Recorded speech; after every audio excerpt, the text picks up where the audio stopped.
Sahabat, pernahkah kita membayangkan detik ketika tanah terakhir ditutup di atas tubuh kita? Saat itu tidak ada lagi harta, jabatan ataupun keluarga yang menemani.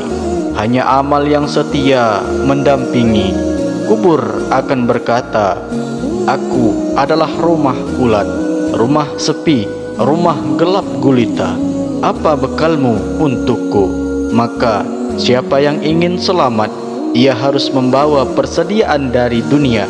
Salah satunya adalah dengan membaca 3 surah agung yang Rasulullah ajarkan agar kita diberi cahaya dan ketenangan di dalam kubur. Bismillahirrahmanirrahim. Assalamualaikum warahmatullahi wabarakatuh. Alhamdulillahilladzi arsala rasulahu bil huda wa dinil haq liyudhhirahu 'ala ad-dini kullih wa kafa billahi shahida. Ashhadu an la ilaha illallah wa ashhadu anna Muhammadan 'abduhu wa rasuluh. Amma ba'du. Sahabat imam muda yang dirahmati Allah, syukur alhamdulillah kita bisa berjumpa kembali di channel ini. Semoga dengan perjumpaan kita akan dicatat sebagai amal ibadah oleh Allah Subhanahu wa taala. Salawat dan salam selalu dan tetap tercurahkan kepada junjungan kita Nabi besar Muhammad sallallahu alaihi wasallam.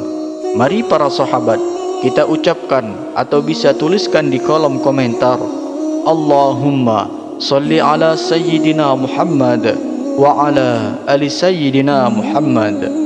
Semoga dengan ucapan atau tulisan salawat tadi, kita semua diakui sebagai umatnya, sehingga kelak kita mendapatkan pertolongan beliau. Harapan dan doa saya, semoga sahabatku semuanya selalu diberikan kesehatan, dilapangkan rezekinya, diampuni dosa-dosanya, dan dipanjangkan umurnya oleh Allah Subhanahu wa taala. Amin ya rabbal alamin. Sahabat imam muda yang dirahmati Allah, mari kita sama-sama bercermin sejenak. Usia kita hari ini, berapapun angkanya, sebenarnya bukan lagi umur dunia, tapi umur menuju akhirat.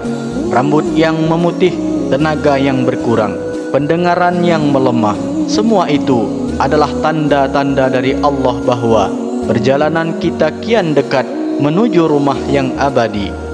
Dan rumah itu bukanlah istana megah, bukan pula rumah bertingkat, melainkan sebuah lubang tanah yang sempit, yakni kuburan. Rasulullah sallallahu alaihi wasallam pernah bersabda, "Tidaklah aku melihat satu pemandangan pun melainkan kubur lebih mengerikan darinya."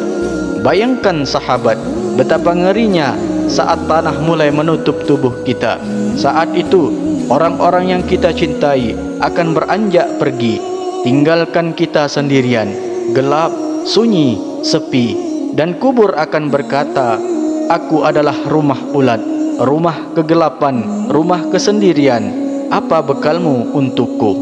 Inilah mengapa sahabat agung seperti Sayyidina Umar bin Khattab radhiyallahu an pernah menangis terisak-isak ketika melihat Rasulullah duduk di samping kuburan ibunda beliau.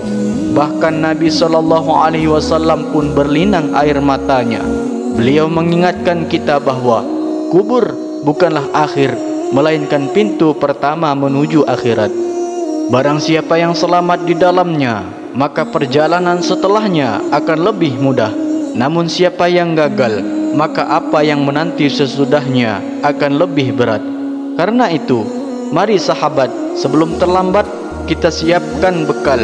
Bekal itu bukan berupa emas, harta, atau jabatan. Bekal itu adalah amal soleh, doa, dan bacaan ayat-ayat Allah yang menjadi cahaya dalam kubur. Dan di antara bekal terbaik yang Rasulullah SAW wariskan kepada kita adalah membaca 3 surah agung setiap malam yang akan menjadi pelindung dari fitnah dan azab kubur. Namun sebelum kita lanjutkan, mari kita sama-sama berdoa kepada Allah. Silahkan sahabat tuliskan hajat, cita-cita dan doa sahabat di kolom komentar. untuk kita aminkan bersama-sama. Karena bisa kita bayangkan 40 orang saja yang mengaminkan doa kita, maka insya Allah akan diijabah oleh Allah Subhanahu wa Ta'ala. Amin ya Rabbal Alamin. Dan untuk yang baru bergabung, silahkan para sahabat untuk klik tombol like, tombol jempolnya, kemudian subscribe dan aktifkan lonceng notifikasinya, agar ketika channel ini update video terbaru, sahabat semua langsung dapat notifikasinya.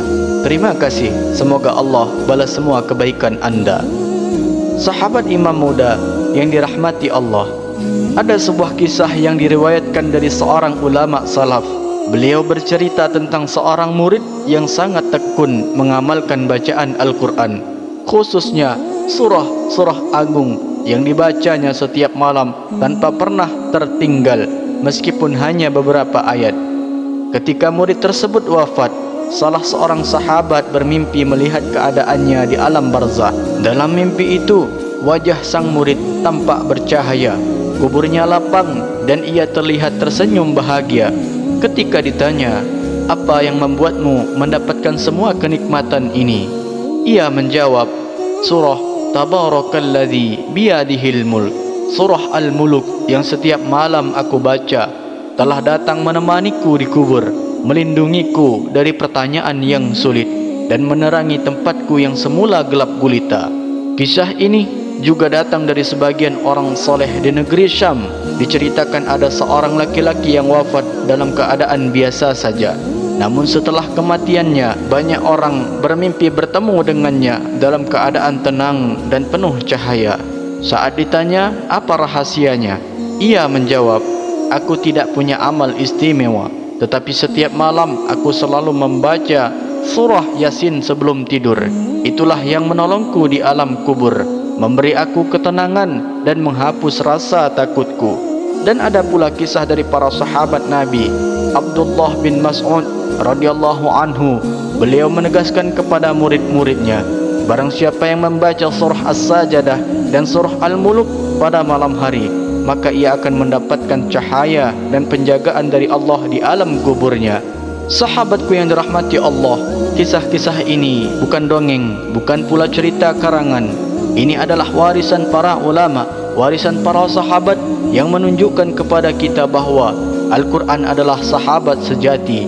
Manusia bisa meninggalkan kita, tetapi ayat-ayat Allah tidak pernah meninggalkan pembacanya.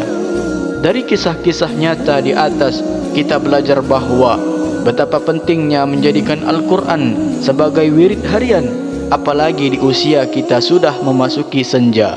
Surah yang ada di dalam Al-Quran, terkhususnya 3 surah agung ini, bukan sekedar bacaan, melainkan pelita, penghibur dan penjaga kita di alam kubur. Sahabat imam muda yang dirahmati Allah, 3 surah agung lengkap dengan cara mengamalkannya serta keutamaannya agar jamaah bisa langsung mempraktikkannya. Yang pertama yaitu kita membaca surah Al-Muluk, yakni Tabarakalladzi biyadihil mulku. Adapun cara mengamalkannya, dibaca setiap malam sebelum tidur, lebih utama setelah solat isya. Jika belum mampu membaca seluruhnya, bisa dibaca beberapa ayat terlebih dahulu sampai terbiasa, lalu dilanjutkan hingga khatam 30 ayat. Adapun keutamaannya, Rasulullah SAW bersabda, surah Tabarak atau Al-Muluk adalah pelindung dari azab kubur. Hadis riwayat Tirmizi. Kemudian menjadikan syafaat bagi pembacanya hingga diampuni dosanya, serta kubur yang gelap akan diberi cahaya oleh surah ini. Lalu yang kedua yaitu surah Yasin. Cara mengamalkan daripada surah Yasin ini yaitu dibaca setiap malam, baik setelah salat maghrib ataupun sebelum tidur. Bisa juga dibaca ketika seseorang sakit atau menjelang wafat untuk memudahkan ruh keluar dengan tenang. Adapun keutamaannya yang pertama disebutkan sebagai qalbul Quran atau jantungnya Al-Quran. Kemudian yang kedua, Rasulullah SAW bersabda, bacakanlah Yasin kepada orang yang akan meninggal di antara kalian. Hadis riwayat Abu Daud.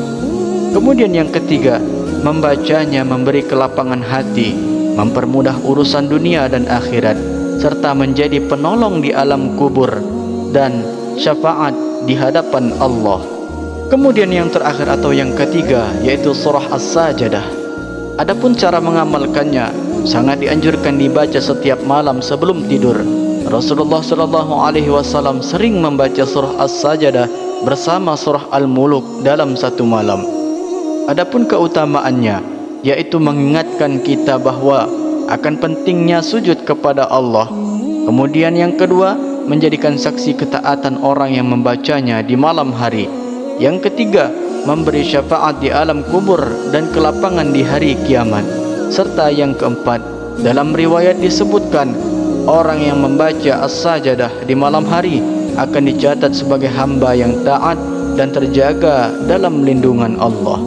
Sahabat imam muda yang dirahmati Allah, sehebat apapun kita di dunia, akhirnya akan kembali juga ke dalam kubur. Di sanalah awal perjalanan akhirat dimulai. Bila selamat di kubur, maka selamatlah langkah berikutnya. Namun bila gagal di sana, maka beratlah perjalanan setelahnya. Karena itu, jangan pernah remehkan amalan yang kecil yang kita bisa lakukan setiap malam, yaitu membaca surah Al-Muluk, surah Yasin dan surah As-Sajadah adalah amalan ringan, tapi kelak menjadi teman setia di saat semua orang meninggalkan kita. Surah-surah agung ini akan menjadi cahaya yang menerangi gelapnya kubur, menjadi pelindung dari fitnah malaikat mungkar dan nakir, serta menjadi syafaat yang mendekatkan kita kepada rahmat Allah Subhanahu wa ta'ala.